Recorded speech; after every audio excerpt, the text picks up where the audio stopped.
It started as a simple traffic stop on a sunny Memphis morning. A racist cop thought he had control, but one slap revealed the truth. He had just assaulted a Supreme Court justice. The crowd gasped, phones recorded, and the moment spread across the nation. How did her response turn shock into a movement? What unfolded next will surprise you. Before we explore the twists of this story, sit back, relax, and hit like and subscribe so you won't miss more stories that shake and inspire. Angela Harper gripped the steering wheel of her old 2010 Honda Accord, her eyes flicking to the rearview mirror as she cruised down Beale Street in Memphis, Tennessee. It was 7:15 a.m., and the early summer sun cast a soft glow over the city's historic heart, where blues clubs and breakfast joints were just starting to hum with life. Angela, a 48-year-old Tennessee Supreme Court justice, was on her way to the courthouse, her navy blazer neatly pressed over a cream blouse, her judge's robe tossed across the back seat. She liked keeping things simple. No fancy car, no entourage, just her and the familiar hum of her Accord's engine. She sipped coffee from a to-go cup she'd grabbed at a corner diner, savoring the quiet before a long day on the bench. Her daughter Lauren was off at college, and these morning drives were Angela's moment to breathe. She was halfway down Beale when she noticed a police cruiser tailing her, its black and white frame looming 2 cars back. Angela didn't think much of it at first. Cops patrolled these streets all the time.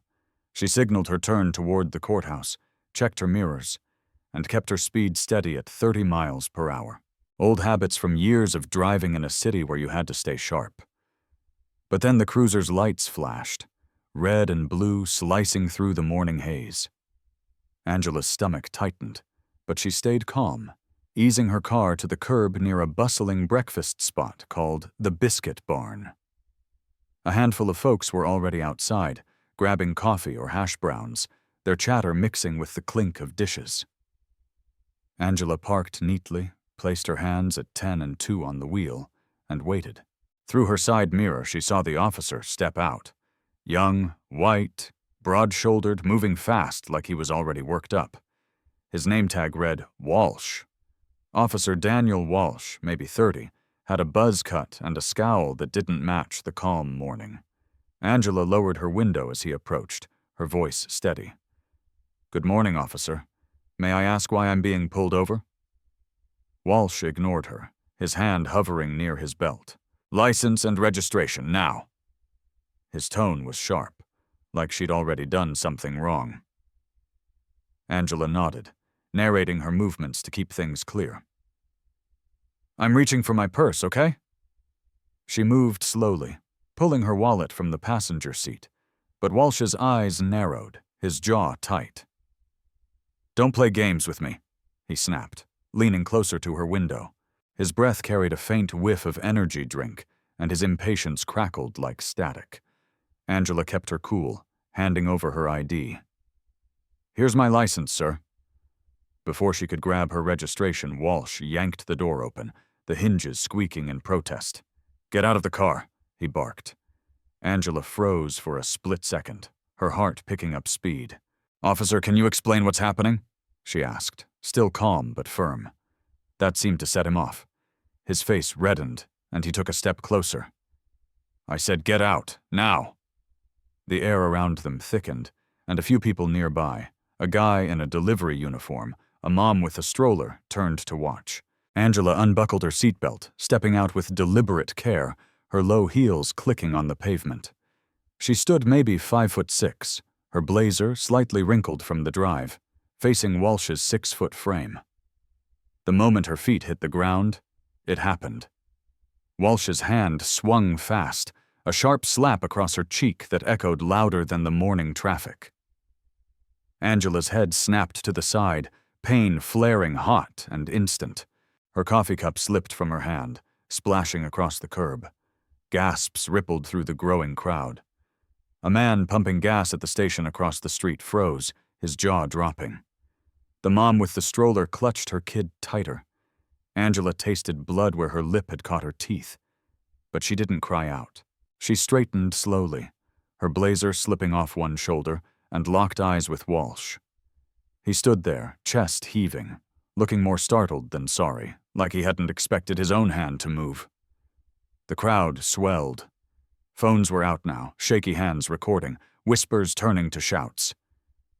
"Did you see that?" a voice called. Angela's cheek throbbed, but her voice stayed low, steady, cutting through the chaos. "You just struck a Supreme Court justice, officer." It wasn't a threat. It was a fact, cold and clear, and it hung in the air like a storm about to break. Angela Harper stood on the curb of Beale Street, her cheek stinging from Officer Daniel Walsh's slap, the sharp pain pulsing with every heartbeat. The morning crowd outside the biscuit barn had grown, their murmurs rising like a tide. Delivery drivers, early risers grabbing breakfast, and a couple of tourists with coffee cups stared, some with hands over their mouths, others fumbling for their phones. Angela's navy blazer hung crooked on her shoulders, but she straightened up, her dark eyes locked on Walsh. He stood a few feet away, his broad frame tense, his face twitching with a mix of defiance and unease.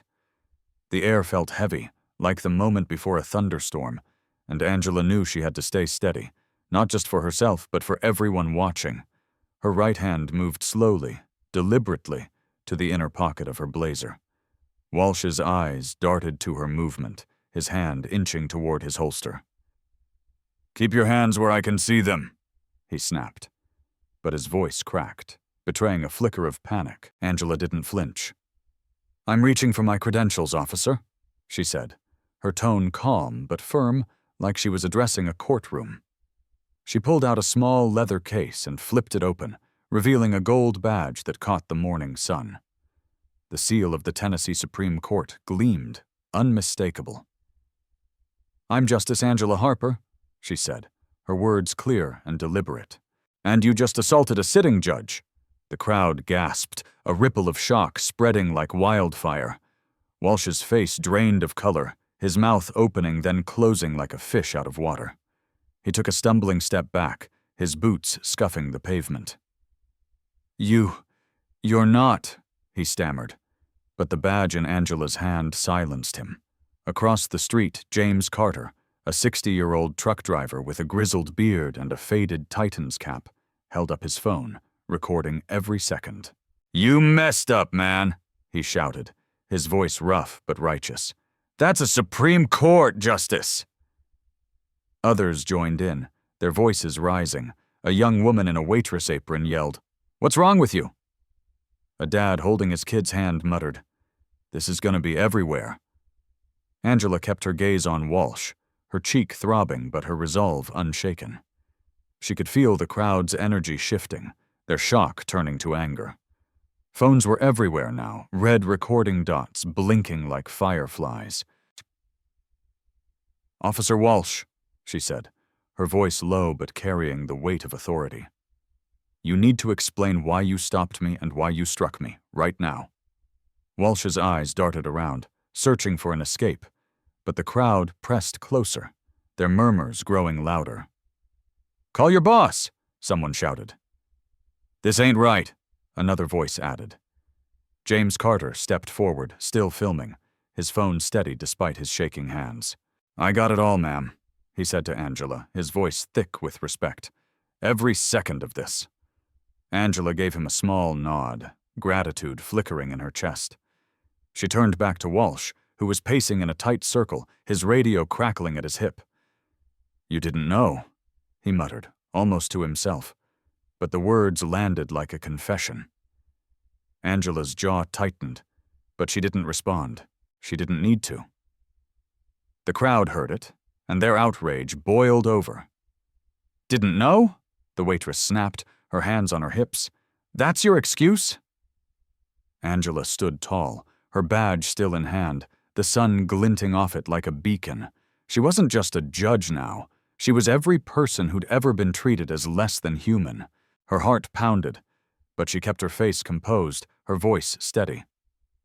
"You're going to answer for this, officer," she said, not with anger, but with certainty. The crowd roared in agreement, phones raised high, and in that moment Angela knew this wasn't just her fight anymore. The crowd on Beale Street buzzed with anger, phones still recording as Angela Harper stood firm, her cheek burning from Officer Daniel Walsh's slap. Her gold badge, glinting in the Memphis sun, had silenced Walsh, who now paced nervously, his face pale and sweaty. The air crackled with tension, the murmurs of onlookers growing louder outside the biscuit barn. Angela's calm voice still echoed in their ears. She had called Walsh out, demanding answers, and the weight of her words as a Tennessee Supreme Court justice hung heavy. Just then, sirens wailed in the distance, cutting through the morning clamor. 2 police cruisers screeched to a stop, their tires kicking up dust along the curb. Middle-aged Lieutenant Marcus Tate, a tall black man with a close-cropped beard and a no-nonsense stare, stepped out of the lead car. His dark uniform was crisp, his badge catching the light as he scanned the scene. 2 other officers, a younger white guy and a black woman, followed, their hands resting near their belts. Tate's eyes landed on Angela first, recognition flashing across his face. He'd seen her at courthouse events, knew her reputation. His jaw tightened when he noticed the red mark swelling on her cheek. "Justice Harper," he said, his voice low and respectful. "Are you all right, ma'am?" Angela nodded once, her blazer still askew. "I'm fine, Lieutenant, but this officer assaulted me during a traffic stop." Tate's gaze snapped to Walsh, who froze under the scrutiny. "Hand over your weapon and badge, Walsh." "Now," Tate ordered, his tone leaving no room for argument. Walsh hesitated, his hands trembling as he unclipped his badge and holstered gun, passing them to the female officer. The crowd cheered, a few clapping, but Angela stayed still, her expression unyielding. Tate turned back to her, his voice softer. "I'm deeply sorry, ma'am. This will be handled properly, I promise." Angela met his eyes, her cheek throbbing but her voice steady.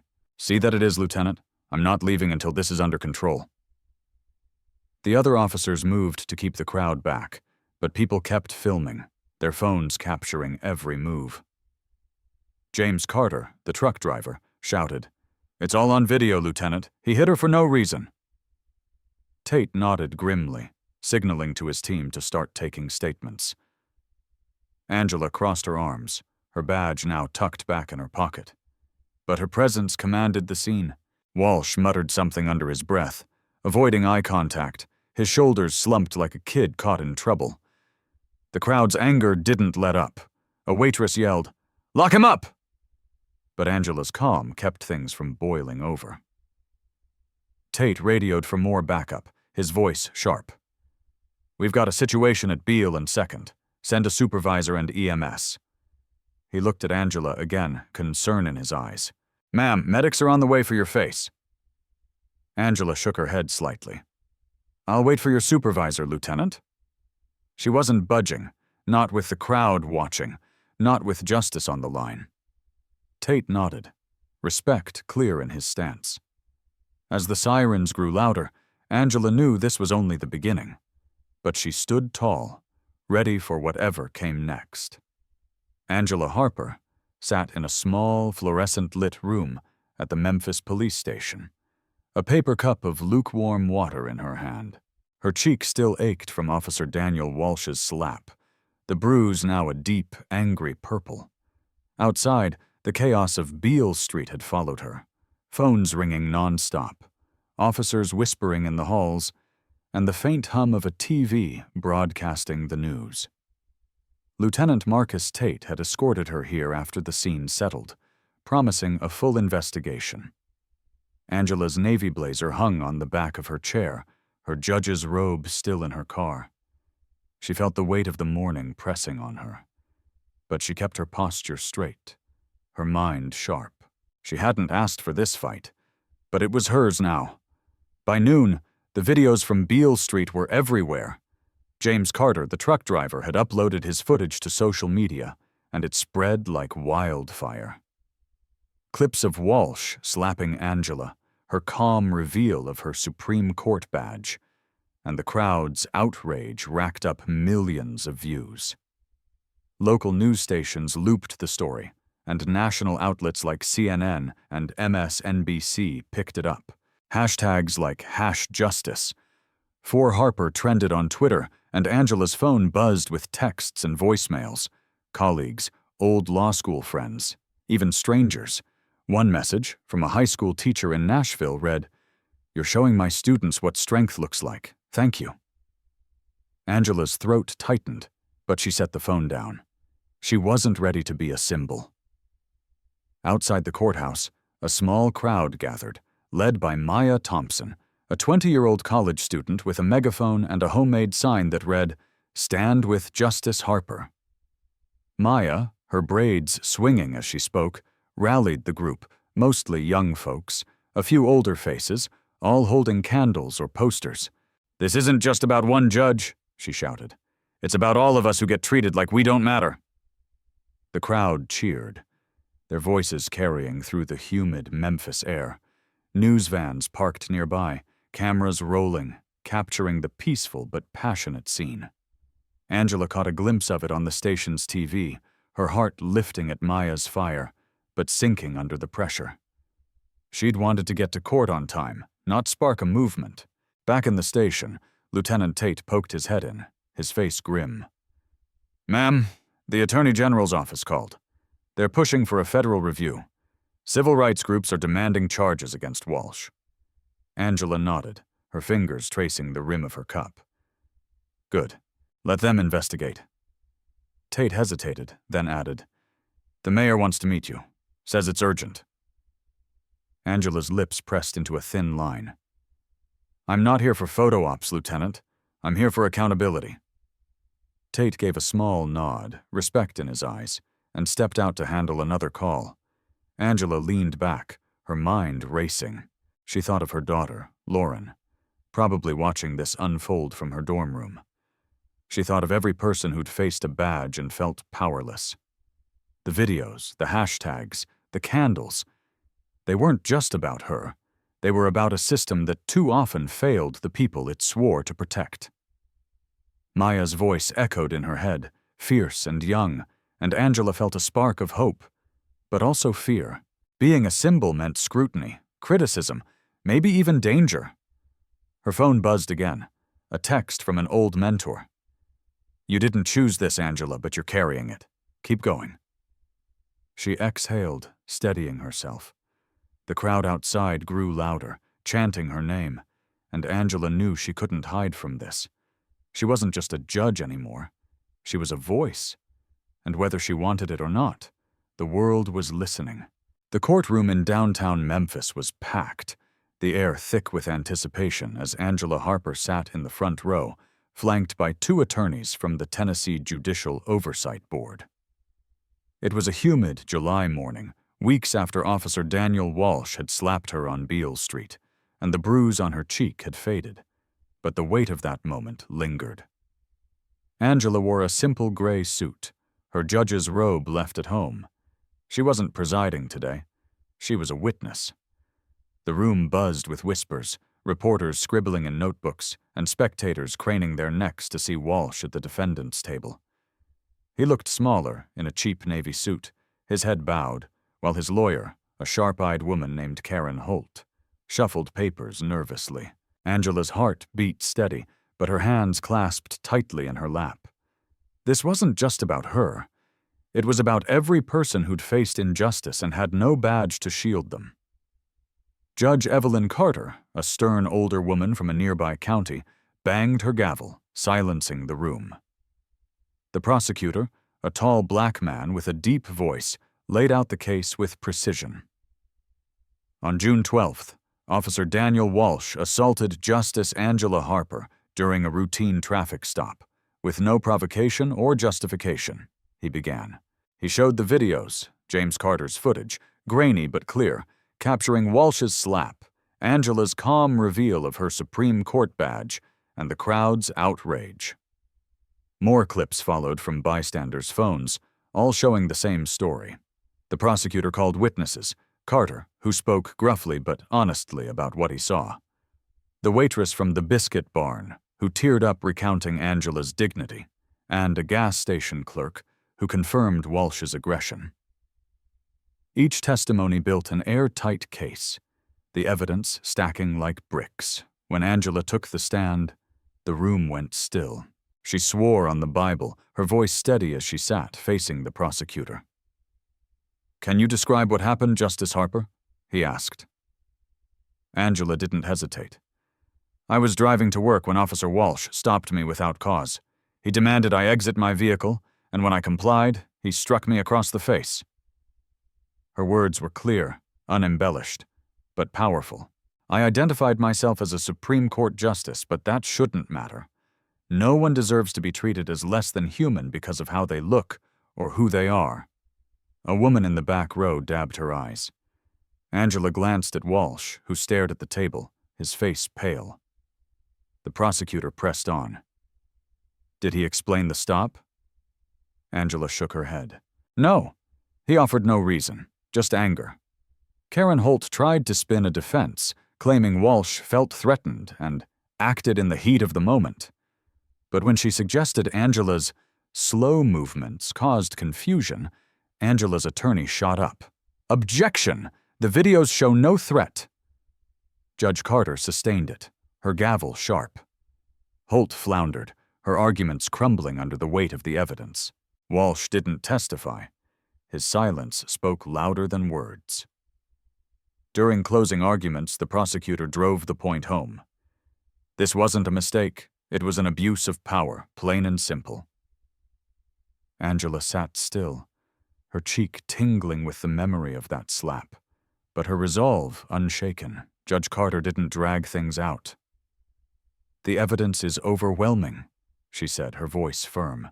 "Officer Walsh, you are guilty of battery, abuse of authority, and violating civil rights under color of law."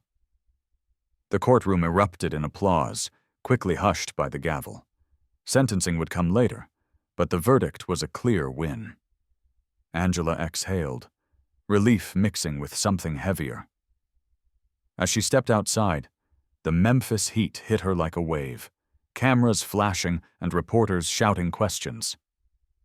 Maya Thompson and her group stood across the street, holding signs. "Justice for Harper." Angela met Maya's eyes and gave a small nod, pride swelling in her chest. Back in the quiet of her hotel room that night, she'd stayed downtown for safety, Angela turned on the TV. News anchors called the verdict a landmark moment. But Angela knew better. One trial didn't fix a broken system. She thought of the crowd, the candles, the messages from strangers.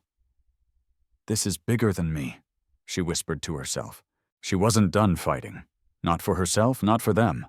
The verdict was a step, but justice, real justice, needed more. Angela stood, ready to keep pushing, her heart steady with purpose. Angela Harper stood on the steps of the Tennessee Supreme Court in Nashville, the August breeze tugging at her black judge's robe. It was 2 months after Officer Daniel Walsh's guilty verdict, and the city hummed with late summer energy. Angela had agreed, reluctantly, to speak at a ceremony honoring public servants who showed courage under pressure. She didn't feel like a hero, just a woman who'd done what she had to on that awful morning on Beale Street.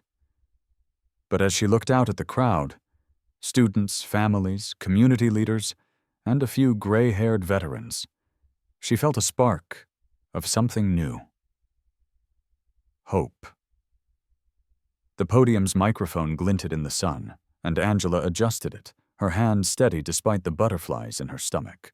"I've been a judge for 15 years, she began, her voice clear, carrying over the quiet crowd.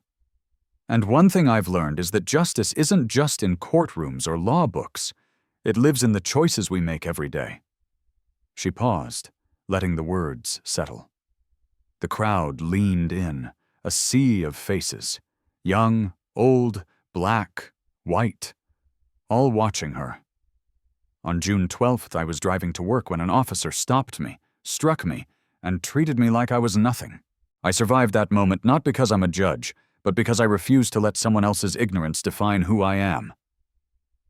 A soft murmur rippled through the audience, heads nodding.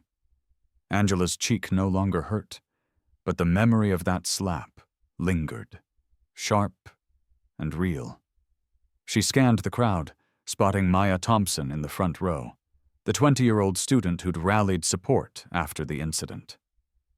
Maya's eyes shone with pride, her sign from the courthouse protests now a pin on her backpack. Angela smiled faintly. "I stand here because of people like you," she said, gesturing to the crowd. "The folks who filmed that day, who spoke up, who held candles and signs. You made this bigger than one traffic stop." A young boy, maybe 10, grinned at her, his mom squeezing his shoulder. Angela's heart lifted. "But this isn't about me. It's about every person who's been judged by their skin, their clothes, or their car. Justice isn't a gift, it's a right. And until it's guaranteed for everyone, we've got work to do." The crowd clapped, the sound swelling naturally. Angela leaned closer to the mic, her voice softer but fierce. "Choose courage. Choose dignity. Choose to see people as people, not stereotypes or threats. When you do, you give others permission to do the same." She caught the eye of an older black woman in a bright church hat, the same one who'd spoken at a rally weeks ago. The woman nodded, her face etched with quiet strength. Angela finished. "I didn't ask for this fight, but I'm in it now, and I know I'm not alone." The applause roared, heartfelt and unbroken, as Angela stepped back, her robe billowing. After the speech, people lined up to shake her hand. A college student said she was applying to law school because of Angela. A veteran pressed a folded flag into her palm, his eyes wet. Maya hugged her, whispering, "You're why I'm studying law now." Angela's throat tightened, pride and responsibility mixing in her chest. She stayed until the last person left, the sun dipping low, painting the sky orange over Nashville's skyline. Alone at last, Angela walked to her 2010 Honda Accord, parked in the lot, its familiar dents catching the fading light. She slipped behind the wheel, the keys jangling in her hand, and took a deep breath. The fight wasn't over. Angela knew that. The news still buzzed with debates, some praising her, others defending Walsh, claiming he'd made a mistake. But the letters kept coming. From kids, teachers, even a farmer in Knoxville who wrote, "You stood for us all." Angela started the car, the engine humming softly. She wasn't driving alone anymore, not really. Maya's fire, the boy's grin, the woman's nod, they were with her. She wasn't after fame or statues, just change, the stubborn kind that took time. As she pulled onto the highway, the stars blinking into view, Angela smiled. She was right where she needed to be, ready to keep fighting, one steady step at a time. Angela Harper drove home under the Tennessee stars, the hum of her Honda Accord a quiet comfort after the day's wait. She thought of Maya's determination, the boy's bright grin, and the countless strangers who'd shared her story. Their voices reminded her that dignity isn't just a word. It's a choice, a stand you take when the world tries to push you down. Angela's fight wasn't just for her, it was for everyone who'd felt invisible, judged, or silenced. The road ahead would be long, change always is, but every step forward mattered. Courage, she realized, isn't loud or flashy. It's showing up, speaking truth, and lifting others as you rise. You don't need a badge or a title to make a difference, just a heart that refuses to quit. Angela's story teaches us to choose respect, to stand tall, and to see the humanity in everyone, every day. Want more stories that inspire and challenge us to be better? Subscribe to our YouTube channel and join the journey. Don't miss out on tales of resilience and hope that remind us what's worth fighting for. Together, let's keep pushing for a world where dignity belongs to all.